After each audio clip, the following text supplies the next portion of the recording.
Inside your heart you feel more shame, cause ain't no fame and glamour when you're selling cocaine in the cold and rain, and outside smells like a drain. You go to bed brain, sitting there. Yeah, so I've been in the game from like 1996, and then obviously a couple of bids, we come out properly, like the whole PDC come out properly like 1999, 2000. There weren't really a lot of street rappers around those days, so when we come out, like everyone was like, right, it was tape, that's what everyone was on tapes there, so I was distributing the tapes, and it was like, yeah, people were feeling it, you get me? That was like 99, went bids again, then we come out 2004, then we went like more into a bit more like, into the wider audience in that 2003, 4 times. The whole music game changed. You know, it was at the first, obviously, there was a different hustle at the beginning. Like you had to get your recordings, then get your project all done on CD or tape those days, and then you had to go on directly to the consumer. You had to go directly out there and push your stuff, or you're not getting out there. There was no like, there was when I first started, there was no YouTube or nothing, so you had to like go out there to consumers, like go to record shops and like play them the CD, like raw. If they like it, then you say, okay, can I leave 10 in there or 5, or and then even if like 5, so you're happy. But that was direct cash to you, remember. So even if you're selling 5, 10 and you're getting £2.50, you're hustling, you're making money. Like, I remember having my backpack on my back and going on the road and just selling CDs in the street. Like, raw, like, bam, bam, £2. I say, well, how much money you got? Man will say, well, 50 pence, give me that. Give me, well, £1, give me that. 150, give me that. Bam, whatever you can, get me, give me that. Right. Some people say, raw, that's more lost money. Hey, what, take the CD. the hustle was a different game, you get me? And that's how it was built up. And then now, obviously, the kids got like, it's good that you got more avenues, but at the same time, it's a blessing and a curse. So it's a blessing in a way that you got more avenues to promote yourself and that, and it's also a curse in a way now it's oversaturated with bare shit. I'm saying, so now there's that. Say if I was a fan listening and I listen to some good music, I got to swim through all the crap to get to the good artists, and then by doing that I might get so far I think, no, I don't want to listen to the artists no more. This crap, I'm gonna listen to jazz music. I'm saying that's the downside of it, where there's so much music coming out. It's kind of like raw, like everyone wants, your granny, your granddad's a rapper now, your uncle, the man in the shop's a rapper. Everywhere you go now, everyone's giving you a CD. Everywhere you go, like, so it's like, really? I'm saying, so that's where it's kind of like, I think that bit's kind of messed up the game a little bit. Pop culture is pop culture. Pop obviously means popular music, but it meant popular music. Like at that time, at a certain time, popular music was like some mad corny music, no feelings, no kind of vibe in that. So that's what we kind of regarded as popular music, because popular music was that. I'm saying like street music and other music wasn't really into the mainstream at that point, so that's what pop was. But pop is just popular music. But what's happening now? A lot of the young kids growing up, they didn't go through the struggle. Like say 80s and kind of some of the 90s kids kind of went through. There was a struggle element to everything in general. Everything was a struggle element. It was a story behind stuff. So they had more of a feeling. You're doing stuff because it's more of a feeling. Like I started writing not because I wanted to be like, I'm thinking it was like a diary. I was stressed. You know, you start writing about, there's no cornflakes and there's, you get me, like, these kids don't know that struggle. Like these kids nowadays don't know about sugar water.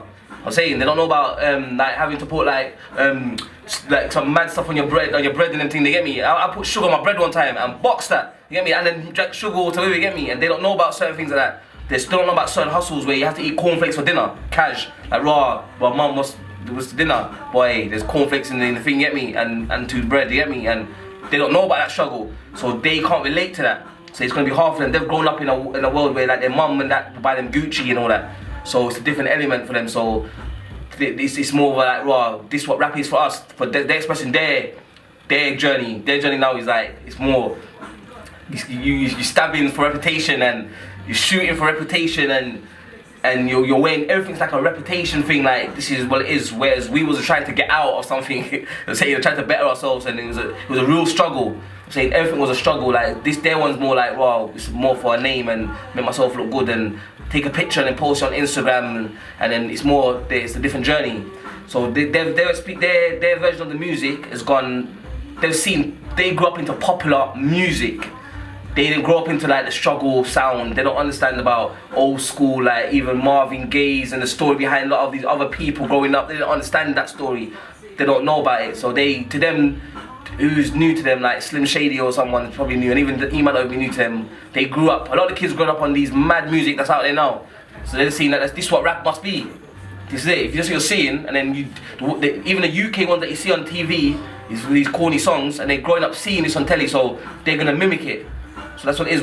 I grew up watching some serious people on the TV, so that's what I was mimicking then, because that's what I'm seeing. And I'm saying, like, I'm seeing Public Enemy talk about something like, raw, I can relate to that. So coming from a Rasta background, and then you're seeing Public Enemy and them man talking that, they're kind of saying a different language, but the same thing that your dad and them man are saying.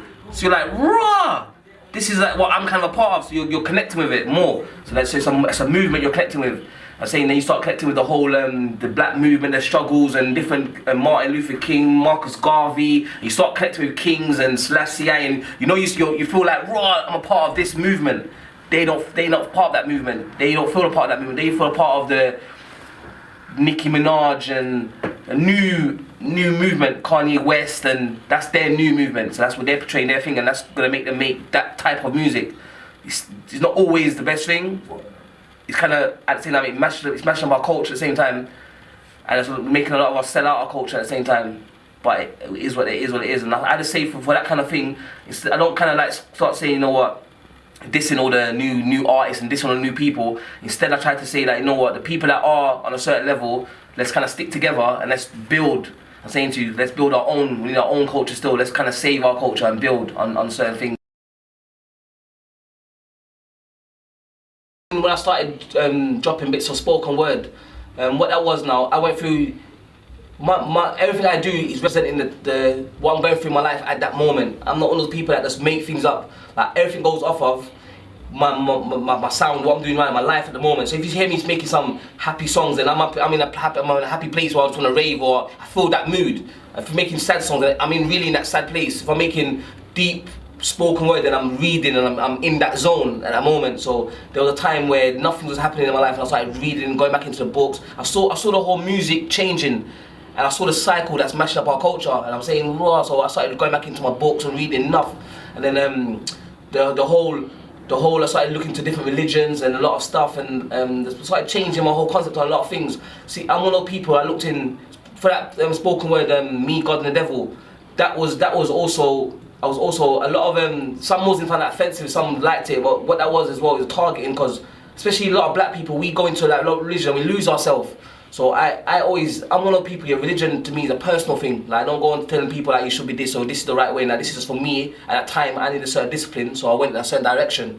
So that's for me, I'm saying, and I'm not telling people, but as black people, we have to also remember our foundation. I'm saying to you, and our foundation, a lot of these people, these religions have come from our foundation. They've come out from our foundation. So that's what I tried to express to a lot of my music, like, raw, you can follow these things, but know that the foundation is from you. I'm saying to you, so it's not anything you do with Christian, Islam, Buddhism, everything. The main center of it, the idea, the concept has come from our culture, our foundation. I'm saying to you that we set. I'm saying to you that our forefathers and our ancestors set the pace from a whole another century ago. I'm saying to you, so that it's our thing. I'm saying to you, and that's what I also, even though people might hear me say, well, this thing and that thing, I know who I am. I'm saying to you, so that offends a lot of people, that I know who I am. I'm not trying to be Arab. I don't want to be Arab. Like, I'm a black guy, I like being black. I'm proud. I'm saying I'm not trying to be a white man. I'm saying I'm not trying to be this, I'm just black. I'm saying to you, and that's what the spoken word brings out. I'm saying to you. So a lot of kids will come to me and say, raw, you said this thing in your spoken words, you know, and it made me go and Google it. And then I found this.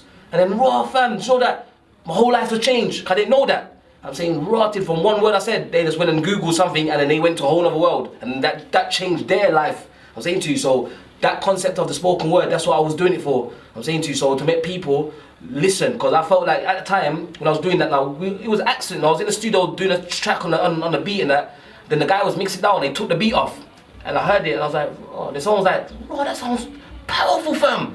I was like, right, they said, right, you should try about the beat. I was like, nah, man, I'm talking about, man, this is that, I say, nah, man, man's a rapper, you get me, man, does music, you get me, like, I'm talking about. I said, nah, fam, you sound hard on spot, like poetry kind of thing. Like, what? Nah, man, not do poetry, that's a joke, man, thing. Get me, I'm thinking, raw, the ignorance, get me, like, it's a joke thing, like. I'm more putting it to white people, like, white people do poetry, like, you know, the ignorance and the miseducation comes in again, the way, like, what's white people think? Poetry, man, not do poetry. Like, just not understanding, you get me? Then bam, I done Me, God and the Devil, bam, that come out, wham. 100,000 views and madness and bare things, I'm saying, raw! Get a big feedback of it, everyone's hollering at me to come and do shows, and I'm like, raw, on poetry, jeez! Bam, so obviously I done a couple more, then obviously I dropped Black Empire, you get me? Black Empire was the one that was, everyone was like, wow.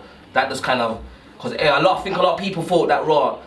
At certain points, certain people thought I'm turning Arab or something. I think a lot of people thought that I was turning Arab, and that was kind of that pissing me off. You get me? I'm saying raw, like I'm a ras you at heart. You get me? I'm saying I'm saying I know where I come from. You get me? I know my team. So I was kind of like, nah, man, don't think that I'm just lost in this hype thing. You get me? It's not that. So Black Empire was me expressing it to a T. That I brought down a bag of things. People was like, whoa. That was deep. That went to America, Philly, had Philly people hollering at me like, yo, I didn't know UK people was thinking like that. There's black people in UK on that level. So it opened up a whole new door for me. So that the spoken word was like another concept for me to like reach out to, especially young people, and spread a different message. So they're seeing it from a street man. Because man didn't know wannabe rapper, man's from the streets, get me, man, this is for real. I'm saying to you, so when they see it from me, they're like, raw, this is serious. So I know for me doing poetry, I made enough youths go and read, and enough youths change their concept of what they was thinking before. I'm saying that's what we need in our community. So that's where I was going with the whole spoken word.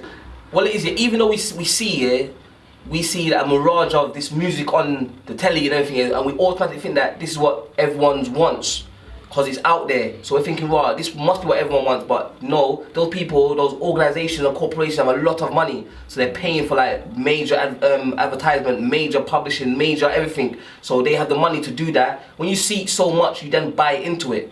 I'm saying to you, so it's not what the people want, it's because they've seen it so much, you start buying into it. Like, I've heard songs on the telly, I've been in here listening to the radio, and I turn it off and I'm like, like sing the song. I'm like, what the hell? That programmed into my brain. I'm saying to you, so that's what happens, and after a while you just walk around singing that, and you get me, it's like it just kills your vibe, it comes into your spirit, and I'm saying that's what happens with a lot of this music. So they force it on the public. It's not the public buying into it, it's forced on the public. If they started showing a lot of serious music on telly and just pushing it on a big scale as well, the same thing will happen as well. That's what I'm saying to you, that's all it is. So it's not that raw, the people want it. There's loads of people out there that want to hear good music, they want to hear good things, loads of people, but it's just not pushed to them. So that concept of push that spoken word, it kind of like, when I push it out there, I realised how much people was listening to it. Because I started saying, raw, enough views. I'm saying, raw, this is serious. I get enough bookings. I travel the world with poetry. So I started saying, raw, this is serious. People want to hear substance. People need to hear substance. They need that guidance. And that's where that was the importance of the whole spoken word. Yeah, that's one thing, and that's one thing enough people say to me, they know with Jaj, I'm accessible. I've always been accessible. The whole journey, I've always been accessible. I say to you, like, when I'm in my studio, whether, like, enough people reach out to me, I always reach out to them, like, producers, everyone. Most of my stuff is always, people that's not, there's no one knows them. Like, no one say, wow, that beat's hard, you made it. Well, some youth from some down the road, Timmy, saying some random youth gave me the beat, and I took it, and I worked for him, get me. I'm like that. With everything I do, he's just like, you know what, let's work and make this happen. I'm saying, so I do that all the time. So with a lot of art, I do get a lot of artists that holler at me and they're not good. So I always speak to them and say, fam, you know what? You're doing your thing, you're hungry, but don't just think that you can just holler at everyone straight away. Learn your craft first and then holler at man. I'm saying to you, because even though you wanna move forward in the game, you can't just come to man on with some mad lyrics and some mad song and man's gonna jump on it. I'm saying I always got my brand to look after, you get me? I'm saying, Rob, so I always chat to my level, like, Rob, fam, get me, don't take it as no disrespect, but do your thing, come back properly. And they'll more times say, yeah, Judge, respect for that, get me? Bam, man, obviously, if I can help them in another way, following the right direction or give them some help, I help them, you get me? But other people that, if I'm feeling, there's enough use of holler at me and I've heard a track, I'm like, wow, this is hard. Bam, come, let's do it, you get me? I'm saying, and that's how it is. And at the same time, I've got bills to pay, sometimes they have to pay for their features and everything, they get me? So it's a balance of all of it. But you them know that from the get-go, I've always been contactable. I'm easy, accessible. I'm saying my neighborhood, everyone knows going with Jaja is just, you can holler at me. I'm saying enough people got my phone number, holler at me, is what it is. That's how it goes, man. Twitter, Facebook and Instagram, yeah, at JajaPDC. And my website, www.jajasoze.com. That's got all my stuff on it, documentaries and all my stuff on it, so they can go on there. And I'm always contactable. Like, yeah, it's easy to reach me. Like, I think I'm one of the most easiest, accessible people around at the moment as an artist wise. Yo, what's happening? This is Jaja Soze. You're watching Rap Lifestyle exclusive.